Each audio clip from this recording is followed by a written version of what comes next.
Décor aujourd'hui qui se prête très très bien au sujet de la vidéo, car après tout, ceux dont on parle ne sont ni plus ni moins qu'une bande de gosses pourri gâtés qui jouent à la guéguerre pour se prouver qui a les plus grosses couilles. Hein. Je parle là de l'Occident.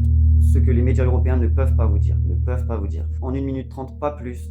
Hier, Londres dit une guerre entre l'UE et les USA ne serait pas possible. Eux, ils parlent d'éthique, de morale, étant des alliés. Mais stratégiquement, physiquement, ce serait littéralement impossible. 80% de l'Europe se fournit par les USA, munitions, véhicules, aviation, missiles. L'aviation surtout. Sachez qu'un F-35, acheté par le Danemark, la Pologne, peu importe, ne peut pas démarrer pour quelconque opération, même un entraînement, sans le feu vert des USA. Le code, la clé de démarrage change toutes les quelques heures. Sans cette clé de démarrage, tout reste au sol. Donc même si on voulait leur faire face, on ne pourrait pas. Seule la France sur ce point est autonome, mais la France a les couilles coupées, vous le savez très bien.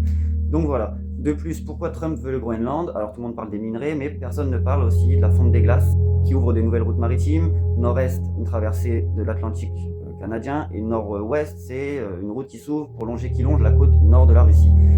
Donc financièrement parlé, c'est extra. De plus, pour un déploiement militaire, de missiles ou d'hommes, le Groenland, vous remarquerez, est au centre du monde, au centre de l'attention, au centre des finances. Donc voilà, l'Europe a les couilles coupées et ne peut rien faire. Dans une époque où Trump vient clairement de dire à l'ONU, vos règles, on n'en a plus rien à foutre, hein, puisqu'ils leur ont dit, après l'enlèvement de Maduro, ils leur ont carrément dit, vous ne savez pas de quoi vous parlez, vous êtes incompétents. Si l'ONU est incompétent, on joue sans aucune règle maintenant.